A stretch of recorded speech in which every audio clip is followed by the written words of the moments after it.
Welcome to the Lessons for Luca podcast. I'm your host, Michael DeSanti, author of New Man Emerging, transformational trainer and coach. Most importantly, I'm Luca's dad. This episode is a personal one. This is an intimate one. Recording this episode only a few days from the anniversary of my father's passing away. This year will be 10 years since my father has passed on. And there's not a day that goes by that I don't think about him, that he's not in my heart. And I want to share a little bit about my experience with my own father and how that relates today, being a father myself. There's a strange phenomena of being a dad without having my dad. The only way, or the best way I could explain it metaphorically or symbolically, it's like I'm on a great ocean journey, knowing that I've planned for this journey and that I've, undertaken this journey. It's not having a dad while being a dad is like on this ocean journey.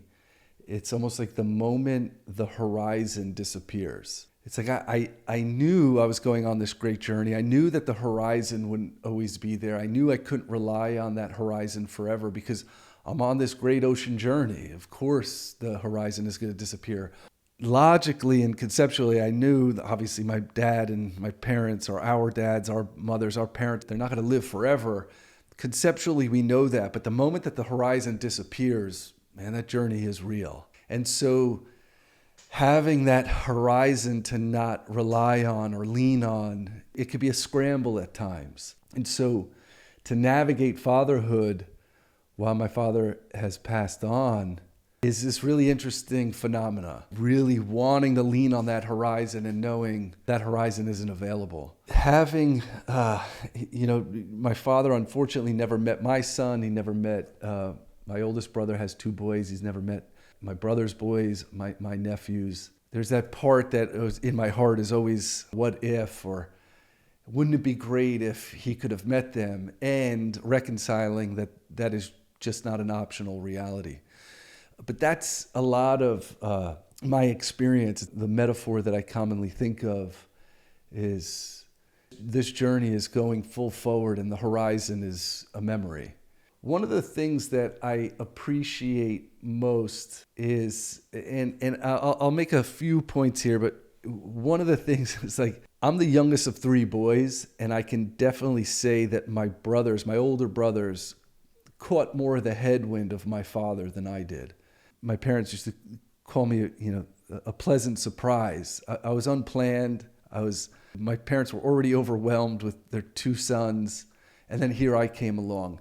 Well, I think I caught a little bit different of a version of my father than my brothers did. I always appreciated the saying that no two children ever had the same parents, even if they're brothers or sisters. I like that because I think of when parents have their firstborn, they're in very unique seasons of their life. It's the first time, they have no reference point to it, it's a whole new experience. The second, maybe they've learned a few things, hopefully, maybe certain things they focused on, they wouldn't focus on as much.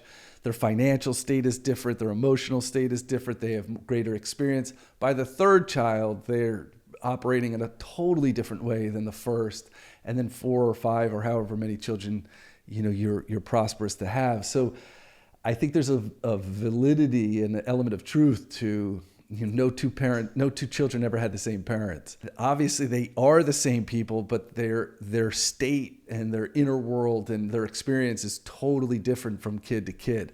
I caught way more of the tail end of my father than my brothers did.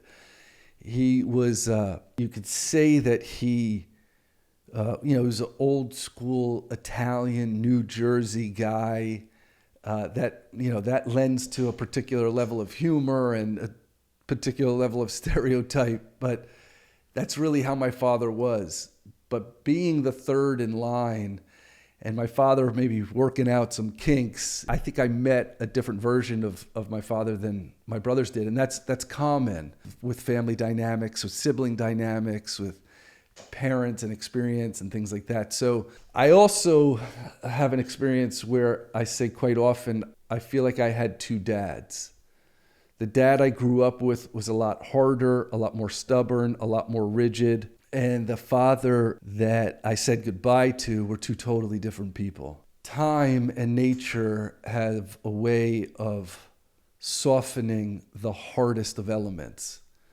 Time and nature can take the hardest of stone and with time and patience and perseverance, grind that stone down to a fine powder. And I think my journey with my father was a lot of watching that hard man and some of the challenges and trials and tribulations of life, really watching life and time and nature soften him.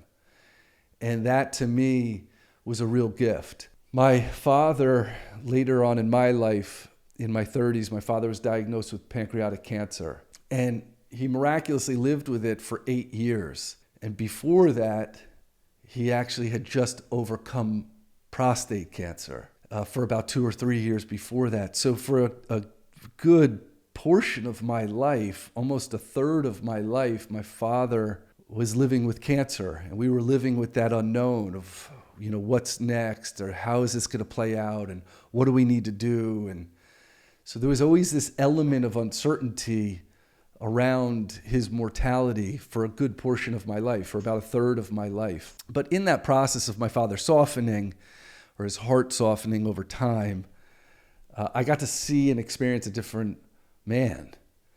And I'm really grateful and blessed for that. When my father was diagnosed, it was an opportunity for us, knowing that we were on borrowed time. It was an opportunity for us to really utilize forgiveness and let certain things just be in the past, move on from them, and create a whole new connection, a whole new bond, and really wipe the slate clean on old resentments and old shortcomings and old wounds that were created earlier on. And I'm really fortunate for that. I look back and I think I was given a great blessing to have those 8 years with my father of really doing my own personal work around forgiveness, around acceptance, around understanding that, my father had his own limitations as I do, as we all do. And so I was really given a gift to be able to navigate, although uncertain, those 8, 9, 10, 11 years, that I could turn a lot of that uncertainty into an opportunity to do my own work and to really let forgiveness clear the slate between certain frictions with my father and I. One of the best things that I think, looking back on these last 10 years, one of the most valuable things I gave myself the opportunity for with losing my father was giving myself the opportunity to grieve. And grief is a really powerful emotion. Grief is really the only negative or uncomfortable emotion that has a positive outcome. If you think of anger and frustration and resentment and all negative states, negative emotions or uncomfortable emotions, they don't lead to positive outcomes. The things we say when we're drunk with anger don't lead to positive outcomes. The things we do when we're filled with resentment don't lead to positive outcomes. The things we hold on to from frustration and impatience, they don't lead to positive outcomes. Grief is different. When we allow ourselves to go through the process of grief, then the person we are on the other side of the lifespan of that emotion is deeper and wiser, more connected, more compassionate. Our hearts are more open and malleable. They soften. They leave room for greater empathy and greater connection to other people, and especially to people that are struggling or suffering. And going through that process of grief and allowing myself to go through that process of grief really allowed me to create a deeper meaning in my relationship with my father and how I would choose to honor him in my life. Grief to humans is like shedding skin is to a snake. We are constantly grieving. Not just big things, but also little things along the way of the journey of life. We grieve the loss of loved ones. We grieve divorces. We grieve, the loss of opportunity. We grieve big things, but we're also grieving small things over and over again, disappointments and heartbreaks and expectations that weren't met. There's a process to all that, and allowing ourselves to go through that process we say at the end of grief is acceptance, and really I think at the end of grief is really creating meaning. Allowing myself to go through this process of grieving loss or grieving death or grieving, a friend moving away, the loss of proximity or contact, the grief of the death of a dream, of a business not working or a relationship not working or a divorce. At the end, as we go through that process, we allow ourselves to establish, what am I going to make this mean? How will I use this? How will I frame this in such a way that it makes an impact on my life and the lives of others? And grief is a really funny thing, because grief is a lot more patient than you. Grief is a lot more patient than me. Grief will wait. So we can try to fill that discomfort with procrastinating it, and one day I'll get to it, or drinking or substance, or distracting ourselves or escaping it. But the funny thing about grief is one of the most patient things in life. She will wait for you. She will outlast you. She will outwork you. She will outwait you. And so this posture of, I'll just fight through it, I'll force through it, I won't confront it, I'll ignore it, is an unsustainable route. When we allow ourselves to grieve, when we allow ourselves to experience the lifespan of grief and the process of it, the naturalization of it, the alchemy of it, we're left not with fixing that hole in our heart, not with filling it up with something else or something external, but learning how to live with that void. And we develop a new muscle that surrounds that emptiness or that void or that piece of us that is missing or that we yearn for.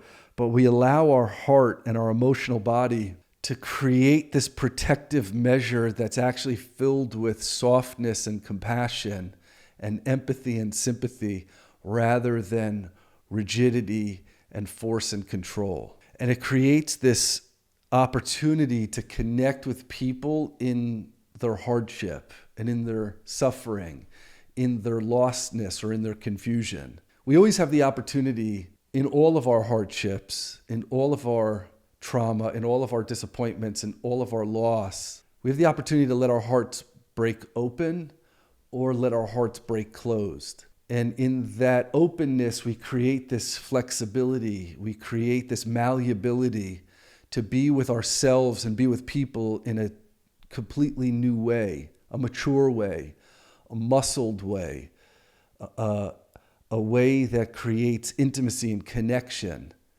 Or we have the opportunity to let our hearts break closed and we form a rigidity and a sternness and a cynicism about life that has us wall off and isolate, either physically in proximity or emotionally, so that we could try our best to avoid that level of disappointment or loss, or allowing ourselves to really mourn. Allowing myself to grieve and taking the time to grieve really let me nurture this muscle in a way where I figured out, again, not how to fix my father not being here, but how to orient around no longer having a father to lean on. And how now could I honor his memory, honor our time together, be grateful for my experience with him, be grateful for the opportunities and the teachings of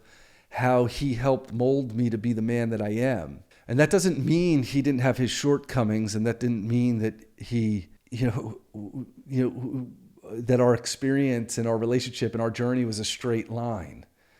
It was filled with friction and with challenges and with all kinds of things that are the complexity of fathers and sons. And using that and using my relationship with my father as a journey of my own personal growth, grief is a huge, huge part of it. There was this interesting story where after he had passed away, every day, actually before he passed away, I used to call my father every morning at 9 a.m.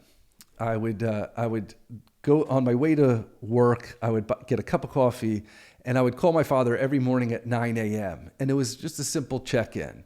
You know, how are you doing? What'd you cook for dinner last night? Did the Yankees win? Something very simple, not earth-shattering, pretty surface level, but the consistency of it became a micro ritual to my father and I.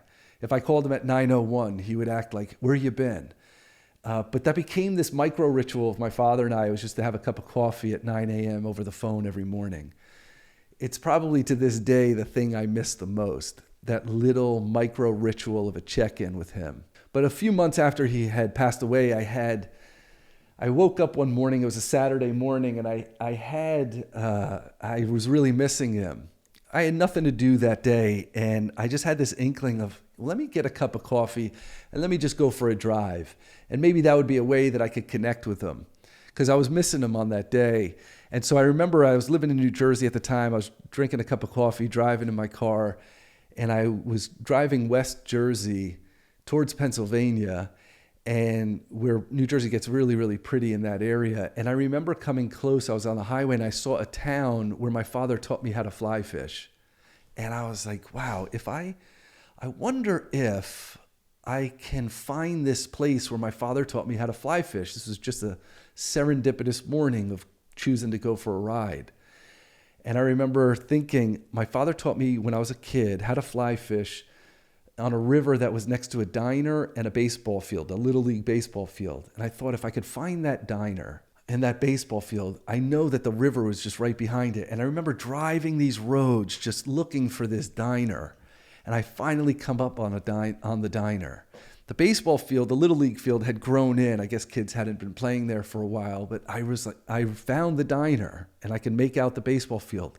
I parked the car and I walked through the field and I found the river. I found this little stretch of the river where my father taught me how to fly fish. And I remember calling my stepmother saying, take Dad's fly pole and his fishing gear. I'm going to come get it. And I went to my stepmother's. I grabbed all this gear and I went back to that place to fish where my father taught me how to fish. And I would go day after day or week after week. I would leave work early because when I would stand in this river and fish, I just felt connected to my dad. Every fish I would land, I would grab the fish, I'd point it up to the sky. How about this one, Pop? And it became this little ritual of connecting with my father.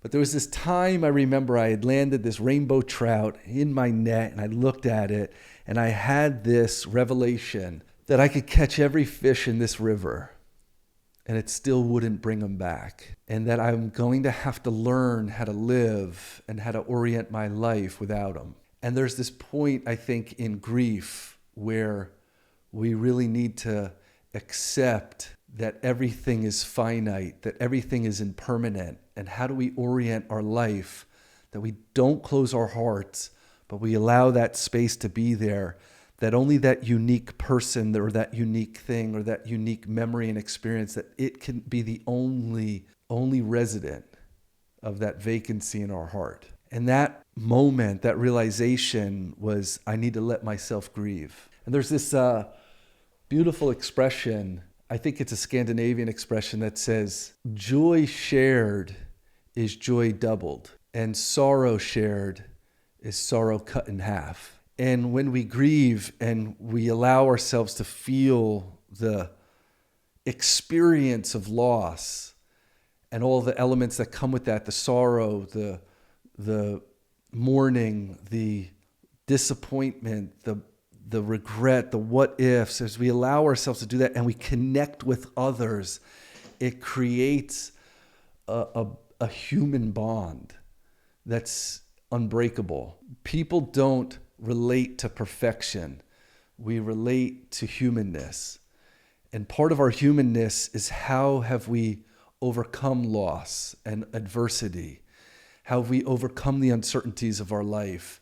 How have we overcome the pains that we've experienced, and how we've alchemized them to make ourselves stronger, to make ourselves wiser, or more humble, or more compassionate. And that becomes now the story that we live, the conversation that we share with each other. And that's a really powerful place when connecting with others, that I could use the experience not only with others, but also too with my own son, in my own journey of fatherhood, in my own journey of, wow, what would my dad do right now? What would my dad say? How would my father handle this pressure of providing and teaching and being a stable rock and stability and dependability in a family? The gap between being in a family and leading a family is a chasm. And I can look back now and think of some of the temper and the shortcomings and the impatiences of my father, and it's funny now that I get it. I get it more now, or relate to it more now than I ever did before I was a dad.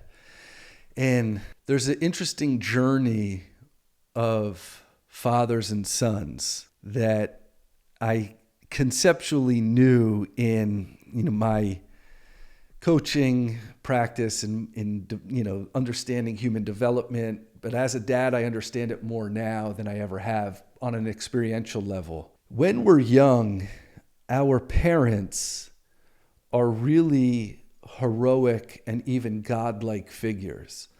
When we are young as humans, we are so dependent upon our caretakers that they really embody or develop a godlike figure to us when we're really, really young and developing. When we're hungry, it's almost like miraculously they feed us. When we need comfort, they're there. They become and take on a godlike figure. That's natural to our development. In our adolescent years, that godlike figure takes on a different frame. We tend to, in that adolescent years, when the motivating factor for the human development is to create more autonomy and a more significance and more of a sense of independence, we will reframe our relationship with our parents. The two options are really to rebel against our parents, and there's a biological reason for that I'll explain in a moment, or to really perfect the conditioning of our parents. And so what happens in that developmental year, those adolescent developmental years, is we tend to pedestal our parents or villainize them. And that's natural. The biological theory of that, as we go into our reproductive years, in our teen years and our 20 years, the biological theory is that when we lived in bands and lived in tribes, we really wanted for the DNA and the chromosomes to be healthy is to not only mate in our limited tribe that would create a lot more birth defects and things like that, is actually to rebel against our tribe and start a family that actually the DNA has some space between it. So there's a biological theory is that's why as we go into our more hormonal years or our reproductive years that we actually will rebel against some of that conditioning of our parents because it makes it easier to actually depart or leave the band or the tribe. That's a biological theory.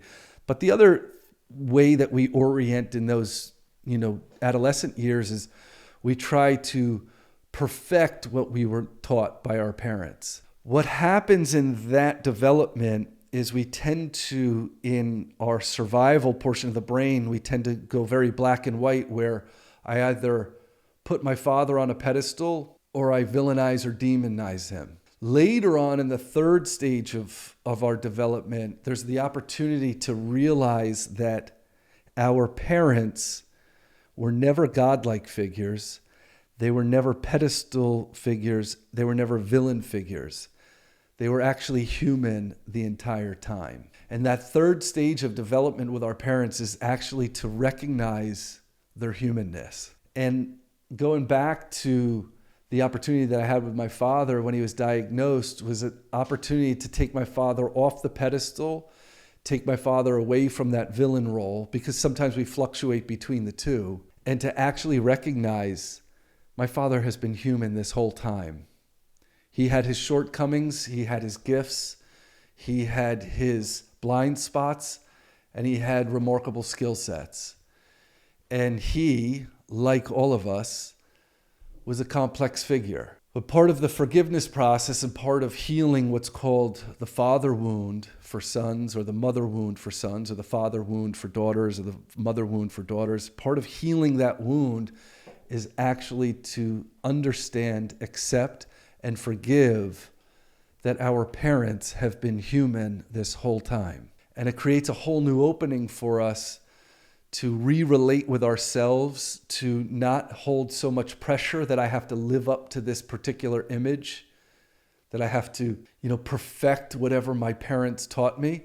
But at the same time, I don't need to villainize them and throw away all the good quality aspects that I could let and allow imprint into my life and make me a better man, a better woman, a better father, a better mother, a better son. And so if you have children going through that adolescent period now, remember it's natural that they'll want to rebel and create more autonomy, more significance, more sense of individuality. Maybe they have rebelled or villainized a portion of you. That's natural. But remember that the opportunity as we get older is to re-remember that we've all been human this whole time, that the evolution of who we are, fathers and sons and mothers and daughters and vice versa, is a journey, and it's an evolution. And I look back and I'm grateful for the opportunity that in my father's diagnosis, that those parts of him and his heart that were rigid softened, and that I had the opportunity to see him as a human this whole time. And that there's going to be opportunities for my son to eventually look back and say, like, my father was never that heroic figure only or that villain figure only, but that we've been human this whole time. Grief allows grace, and grace allows us to be with each other in a way where we allow each other's humanness to step forward.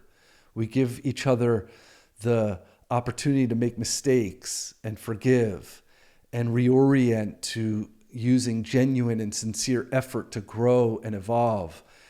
And I look back and I'm thankful for the opportunity that life presented to me with my father, that I've created a new meaning around our relationship and our history. I was able to access forgiveness and grace and the process of grief and allow that to break my heart open for other human beings. And so if you're going through a process of grief, this is just a simple validation to allow nature to run its course, to allow the lifespan of emotion to run its course.